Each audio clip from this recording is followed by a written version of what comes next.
Number 12 is next. Solve the following problem, and we're going to write this as 1, 1, negative 4.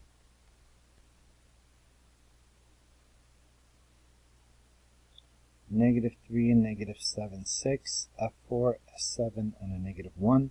Again, I'm adding this line. They don't have the line in the book. I want to add it.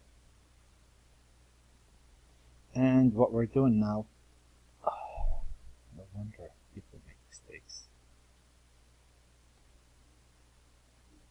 And making sure the numbers are right. They are. Okay, so the first goal is to make that a 0 and that a 0. And how am I going to do that?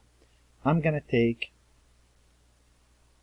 negative 3 row 1 plus row 2, put the result in row 2. That's first stage. 1, negative 3, 4, negative 4. If I multiply row 1 by a negative 3, that will be negative 3, a 9, a negative 12, and a 12. And if I add those, that will be a 0, a 2, a negative 5, and a 4. Next stage up. If I multiply row 1 by 4 and add it to row 3, put the result in row 3. Multiply this by 4, 4, negative 12, 16, and negative 16. Add the first and the last row. That's a 0. That's a negative 6. That's a 15. And that's what is that? Negative 9, is that right? Yeah. Now, next step up. I want to use the second and third row to make that a 0. I'm going to take row 2, multiplied by 3, add it to row 3, put the result in row 3. So row 1 untouched, unused. 0 to used but not changed. If I multiply row 2 by 3, oh, okay, I didn't see that coming.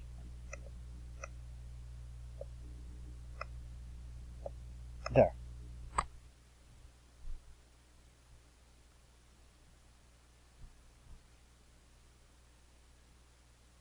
Wouldn't that make this multiplying row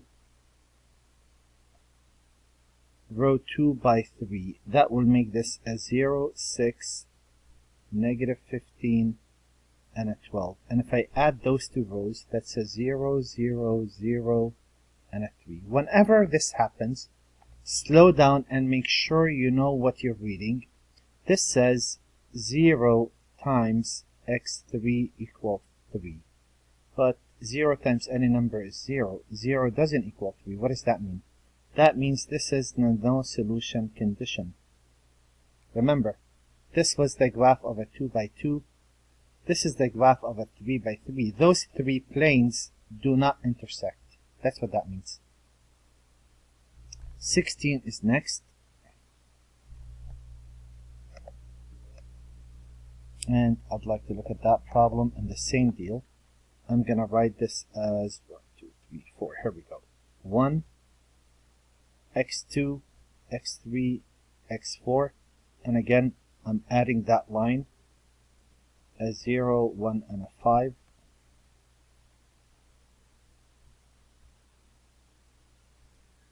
Zero, 0, negative 2, 2, 2, 0, 0, 1, 3, 3, 2, and a 1. First, I want to make this a 0. Everything underneath this will be a 0 to make this triangular. And the way to do that, I'm going to take twice row 1. I'm going to take twice row 1 plus row 4 and row 4. So let me put that at the top. That will mean row 1 I'll use, but I wouldn't change.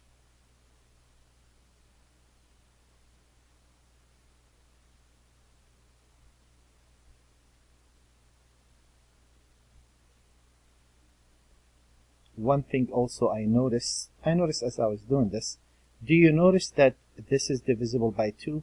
Might as well take row 2 divided by 2, put it back in row 2. Since we're at it, hit 2 stones with 1 rock, which is bad. You're not supposed to hit 2 stones with 1 rock. Hit 2 birds with 1 rock, and you're not supposed to hit birds. Just never mind. Multiply this by 2. That makes us a 2, 0, 0, a negative 4, and a negative 6. So add the first and the last. That's a 0. That's a 3. That's a 2. That's a negative 3, and that's a negative 1. Next step up. I want to make this a 0. I could if I use this row. Multiply row 2 by negative 3. Add it to row 4. Put the result in row 4. So, row 1, done. Row 2, row 3, row 4. If I multiply this by 3, 0 plus 0 is 0. 3, negative 3 plus 3 is 0. Negative 3 plus 2 is negative 1. And negative 3 and a negative 1. Now I want to make this a 0. Well, that's easy. Take row 2, row 3, plus row 3 plus row 4 and row 4. 1, 0, 0, negative 2, and a negative 3. 0, 1, 1, 0, 0, 0, 0, 1, 3, 1. And if I add those, that's 0, 0, 0, 0, and 0.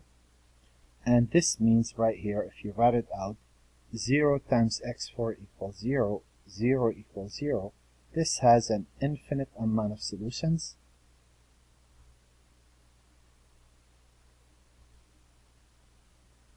And in the next section to discuss how to do that, but I'm going to start here anyways. So this is what we say. We say x sub 4 could be anything. What we do, we call x sub 4 a t, where t is any number. This says x3 plus 3x4, but x4 is t. So you write everything in terms of t. Here, you say x2 plus x3. x3 is 1 minus 3t equal a 0. So if you solve, you get x2 equal 3t minus 1. And if you go to the first equation says x sub 4 minus 2t equal negative 3, so that is 3 plus 2t. So this means if you pick a value for t, for example, if you happen to choose t to be 0, a 0 in for t, 3, negative 1, 1, 0 would be one solution. That will satisfy this equation, this equation, this equation, and this equation. If you choose t equal 1, you get another solution. You have an infinite amount of solutions, but they must satisfy. They all depend on one variable, in this case, the last variable. Now we want to look at this problem. It says determine the value of h such that the matrix in the augmented matrix is consistent. So this is an augmented matrix. We start by making that a 0. And we do that by saying we'll take 3 row 1 plus row 2 and row 2. These examples are a must. You really need to get the idea down of what does it mean to have infinite, no solutions, and one solution. If I multiply this by a negative, by 3, that becomes a 6, negative 9, and 3h. And if I add those, I'll get a 0, 0, and a 5 plus 3h. So what is it that they want? They want me to show that this is a consistent system. Well, look at this part. This says 0x2 equal 5 plus 3h. What's h? It's my choice. It's something I'm choosing to really figure out what kind of solutions we have. This is the best way to really master the theory. If I want consistency, since this is 0, I want this to be 0, otherwise this is inconsistent. So if I take 5 plus 3h and set it equal to 0, I'll get h to be negative 3/5. If I set h to be negative 3/5, I will have a consistent linear system which has an infinite amount of solutions. And if I choose h to have it not to equal to 3/5, any value other than 3/5, guess what? It will have no solution. It will be inconsistent. The same deal with this problem. I start the problem with the goal of making this a 0 first. So how it works, I take twice row 1 plus row 2 in row 2, and I'll be looking at 1h negative 3.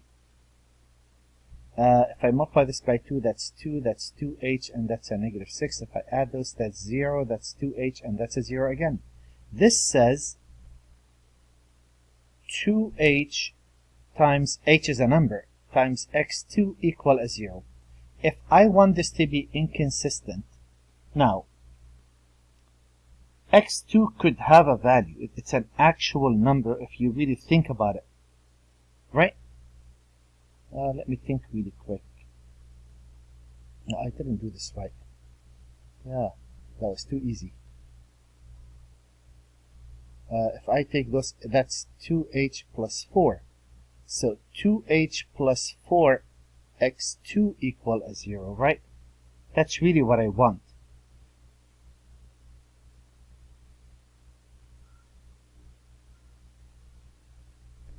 Well, no matter what I choose there, doesn't that mean automatically x2 equal a 0 will work?